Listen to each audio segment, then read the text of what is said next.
Olá, oitavo ano, tudo bem com vocês? Pessoal, hoje nós vamos continuar e finalizar o nosso capítulo 3, né? Esses capítulos da apostila bem longos, assim, que tornam até as aulas cansativas. Mas, enfim, antes de nós voltarmos aqui para a página 45 da apostila, eu queria pedir uma coisa para vocês. Que vocês conversem com os colegas, tá?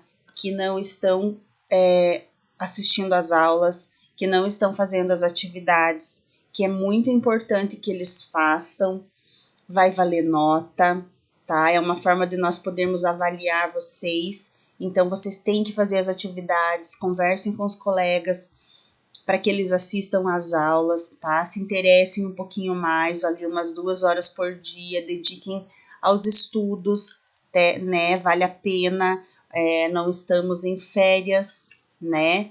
É uma férias forçadas, mas assim, que vocês conversem com os colegas que não estão fazendo, tá? Para vocês terem contato com eles, vocês têm contato com a turma, então assim, que eles assistam às aulas e façam as devolutivas, não só da minha matéria, tá? De geografia, mas das outras também, tá? Então, conto com a participação e a colaboração de vocês, tá? Hoje, nós vamos iniciar a nossa apostila na página 45, tá? Quero pedir desculpa, porque na última aula eu tive que acabar meio correndinho aquela aula, porque eu tava com problema no meu notebook, no carregador. Do nada a bateria estava quase caindo e eu tive que encerrar a aula meio que às pressas, tá? Então hoje nós vamos ter uma aula um pouquinho mais calma a partir da página 45. Antes disso, eu quero rever com vocês alguns conceitinhos da aula passada, tá? Então assim, o que são os refugiados? Quem são os refugiados?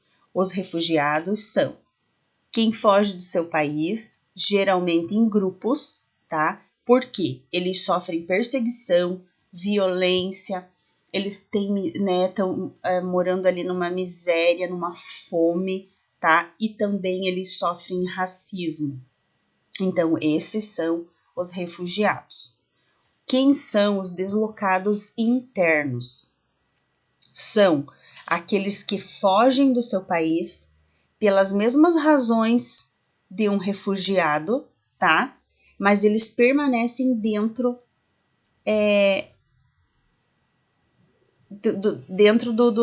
do seu país. Na verdade, sim, ó, eu falei errado. Ali em cima eles não fogem do seu país.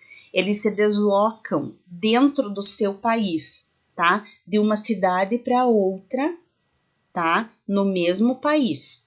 Então, esses são os refugiados, os deslocados internos, porque eles também fogem por racismo, miséria, fome, tá? Violência, até às vezes perseguição política. Quem são os requerentes de asilo? Os requerentes de asilo, através da ONU, tá? Eles fazem uma solicitação, um pedido para receber o status de refugiados. E eles aguardam essa resposta para que o país que eles pediram asilo possa acolhê-los, certo? Asilados políticos são pessoas sem intermédio da ONU, tá? Elas solicitam asilo diretamente ao presidente do país ou ao primeiro-ministro do país, dependendo para onde ela quer ir, e alega uma perseguição política, tá? Então, também todos, né, têm motivos para que eles façam isso, para que eles saiam do seu país, para que eles saiam da sua cidade, tá bom?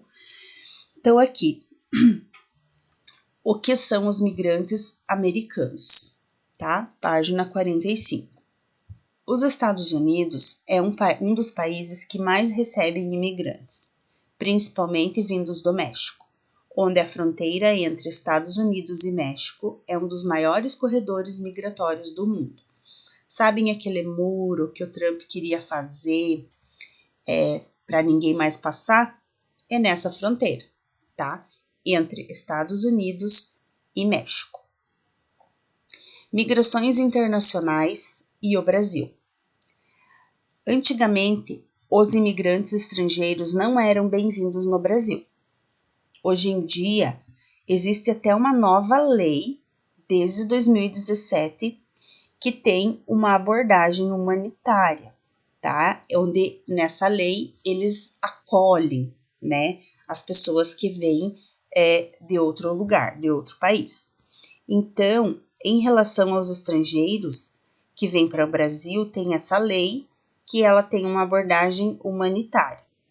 Hoje são poucos imigrantes comparado a antigamente, tá? Antigamente era muito mais, o Brasil era mais, né, tinha uma grande concentração de imigrantes. Hoje em dia não, hoje em dia já tem menos pessoas, tá? Aqui, ó, empresas brasileiras nessa imagem contratam trabalhadores haitianos em São Paulo. Teve uma grande, na verdade, onda, né, de vinda de haitianos para o Brasil, onde a gente encontrava eles por toda parte, até aqui em Mangueirinho eu não lembro muito bem, mas em Pato Branco tem muito ainda, né? Eles procuram vir ali, eles estão trabalhando, procuram emprego, para eles tentar ter uma vida melhor. Aqui, ó, migrantes da Venezuela em fila para vacinação em Boa Vista.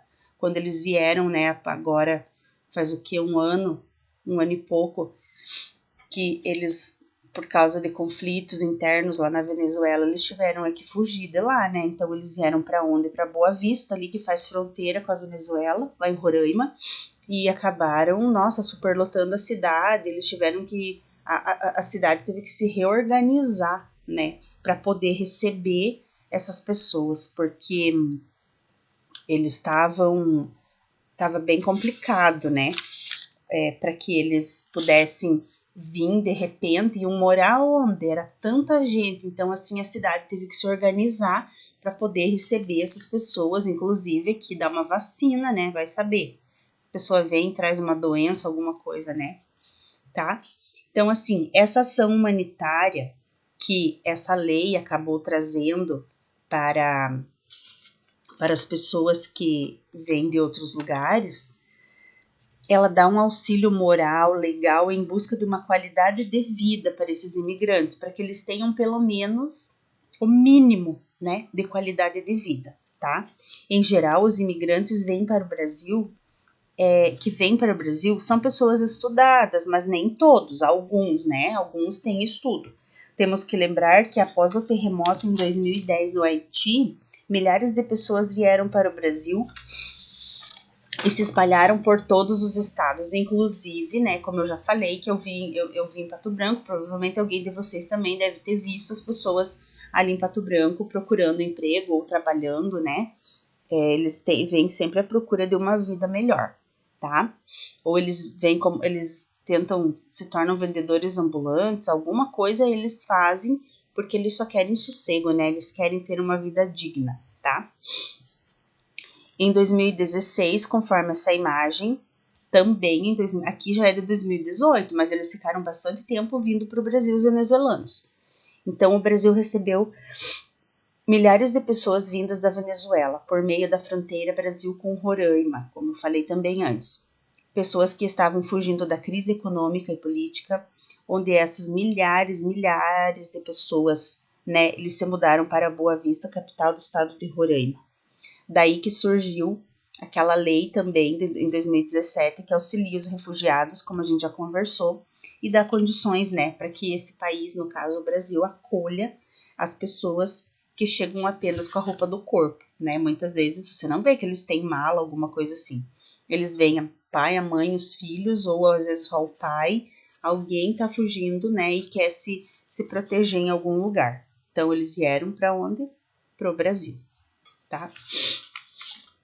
Próximo, migrantes africanos, na página 47.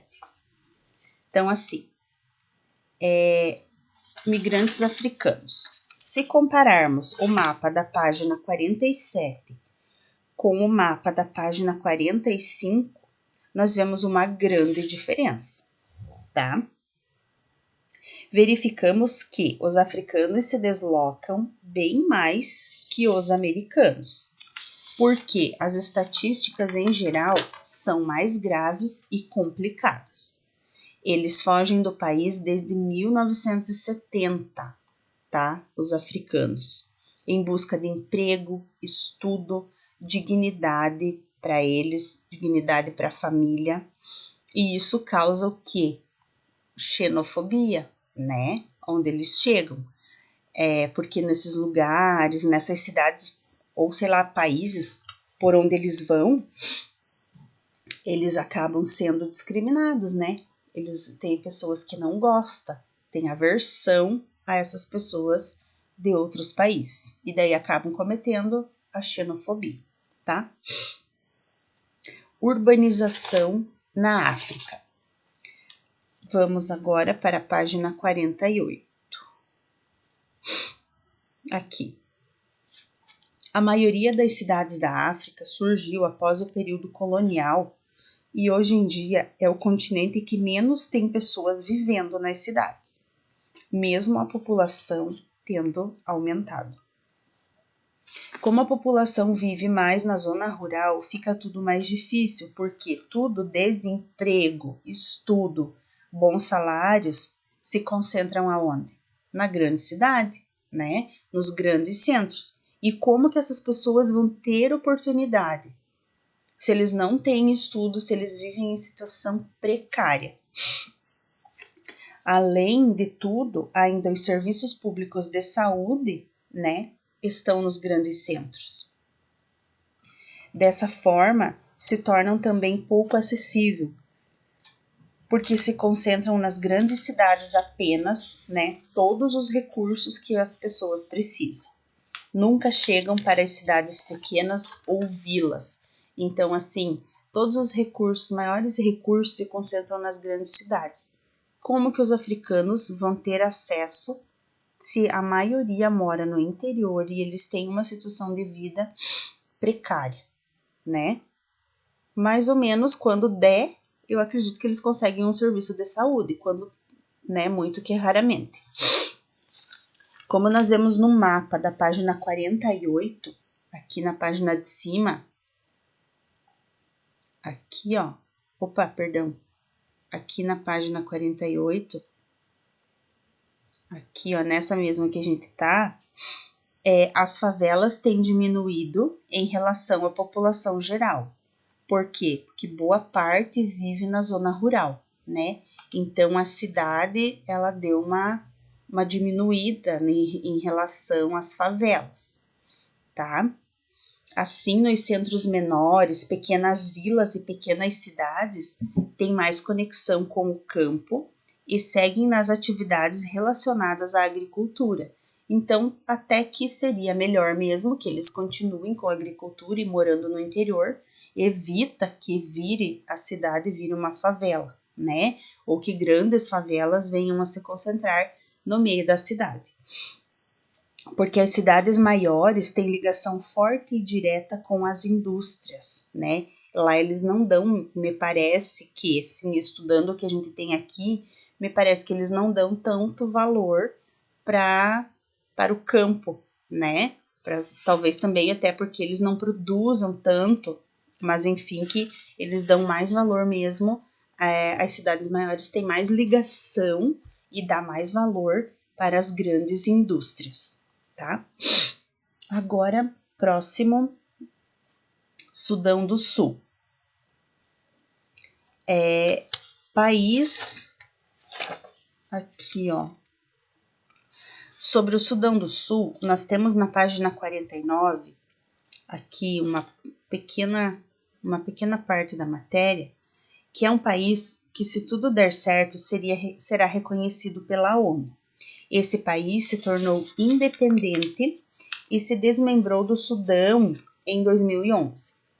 Em 2013, uma guerra civil foi declarada e até o ano de 2016, mais de 3 milhões de pessoas saíram de lá, devido à guerra, e a maioria eram crianças e mulheres, tá? Então, não sei se ainda existem pessoas lá o suficiente para que se torne um país, né? Que seja reconhecido, mas enfim, que devido a tanta guerra e confusão, né? mais de 3 milhões de pessoas saíram de lá. Estão espalhadas aí por todo o mundo, né? Pode ver que eles foram para vários lugares, ó, para o Quênia, para Uganda, República Democrática do Congo, eles foram para o Sudão mesmo, para Etiópia, tá? Então, assim, não sei se ainda existe gente lá para que se torne um país, né? Vamos ver.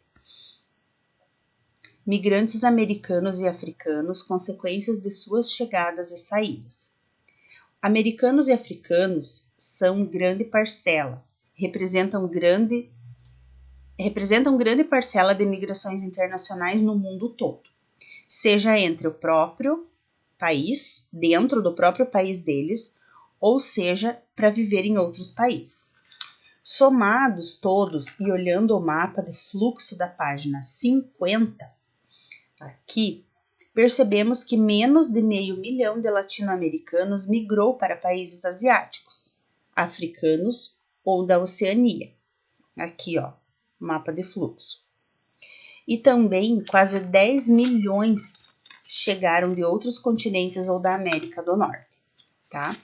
Já os Estados Unidos e Canadá são os que mais recebem pessoas, pois são países de IDH mais alto e nível de vida com mais qualidade.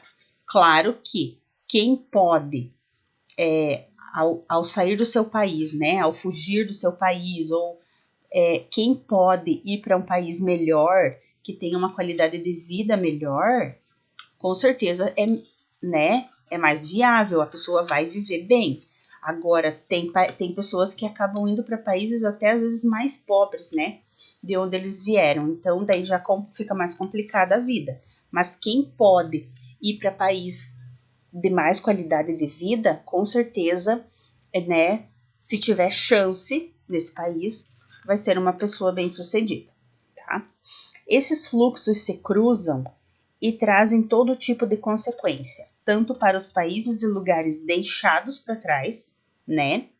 Porque se tantas pessoas saem lá de tal país, isso vai acarretar uma consequência, né? Provavelmente vai faltar pessoas para trabalhar, alguma coisa vai acontecer. E os países também que recebem essas pessoas também acabam sofrendo algum tipo de consequência, né? Porque pode superlotar, pode faltar trabalho, né? Não é bem assim chegar do nada em algum país e já sair trabalhando, já sair se dando super bem, né?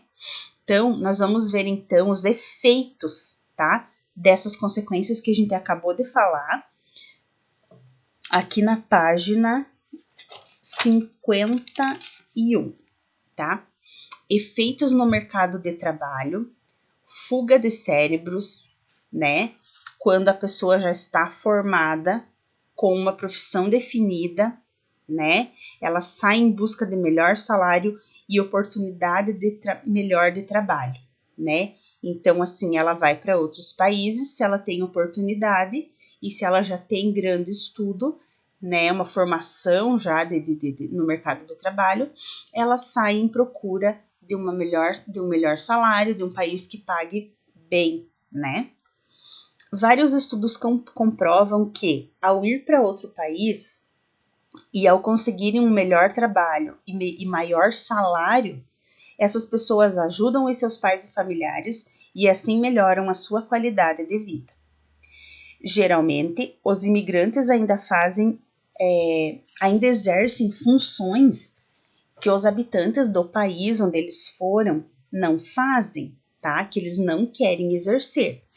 Mesmo assim, eles ganham mais do que se estivessem em seu país, né? Então, assim, muitas vezes a pessoa sai e vai para outro país, vai, sei lá, lavar vidro, lavar prato, alguma coisa assim, né? Pode ser que você ache que é uma profissão pequena, né? Uma profissão que, eu não faria nunca. Mas se você for para outro país e você for obrigado a fazer isso para ganhar dinheiro e para talvez até ganhar melhor do que você estava aqui no teu país, com certeza você vai fazer, né? Assim, o que acontece? Eles aumentam a produtividade e suprem a demanda nessas funções de baixa qualificação, como faxineiros e limpador de vidros. Então, provavelmente, às vezes eles vão para um país onde ninguém gosta de fazer isso. Ninguém quer lavar vidro, ninguém quer ser faxineiro, ninguém quer ser doméstica, né? Então, tá faltando mão de obra. Quando essas pessoas chegam de outro país, eles se sujeitam a fazer isso, porque eles querem trabalhar de alguma forma e eles querem ter um dinheiro, né? Eles querem ter uma vida digna. Então, eles se sujeitam e vão fazer isso. Eles são faxineiros, limpam vidros e ganham muito mais do que se eles estivessem trabalhando lá no país deles, tá? Por outro lado, ocorre ainda as diferenças culturais, né? Os problemas ao aprender a língua falada do país onde eles vão, né? Ocorre a xenofobia, entre vários outros. Claro que eles são discriminados, né? Até que a pessoa tem que pegar confiança nele para poder contratar, né? Veio da onde? Quem é? Então, é bem complicada a vida deles, não é uma vida fácil. Por isso que eu falo que eles sofrem muito, além de tudo que eles passaram, né? Eles sofrem esse preconceito, tá? Então, agora, na página 52, sobre as remessas financeiras. Quando a pessoa vai para outro país trabalhar por uma vida melhor e manda dinheiro para a família que ficou no país de origem. Geralmente, nesses casos aqui, as pessoas saem do seu país para procurar uma vida melhor, ter um emprego melhor, né? E, consequentemente, mandar dinheiro e ajudar a sua família, tá? Isso reflete principalmente na economia, né? Contribui no aspecto econômico do país que está recebendo, né, esse dinheiro da pessoa lá longe que manda dinheiro para sua família, tá? Contribui também com o trabalho, né, lá no país onde ele está, contribui com a família no seu outro país, tá? Esse valor em dinheiro repassado para o país, para as famílias, chega a mais ou menos 574 bilhões de dólares num valor total, tá? De tanto para você ver como eles mandam dinheiro, né? Como deu certo das pessoas irem trabalhar, mandar dinheiro e poder ajudar suas famílias, tá? Então, assim, pessoal, a nossa aula de hoje seria isso, tá? Eu quero que vocês resolvam o restante de todas as atividades do capítulo 3, tá? Pra gente finalizar a partir de hoje a matéria do capítulo, as aulas, mas assim um pouco mais cansativas, né? Então, vocês resolvam todas as atividades do capítulo 3 e me retornem o quanto antes, tá? Com as respostas. Nos próximos vídeos, eu farei a correção de todas as atividades que vocês estão fazendo já desde o início das nossas aulas em vídeo, tá bom? Então, assim, eu conto com a participação de vocês, tá? Conto com a colaboração de vocês. Reforcem lá um recadinho pro amigo que não fez nada ainda, né? Ou pra amiga, e manda ele assistir a aula. Diz que é importante, que é interessante ele assistir. Ele tem que estar por dentro do conteúdo, né? Mesmo que seja dessa forma assim distante como nós estamos, tá bom? Então, eu conto com vocês e aguardo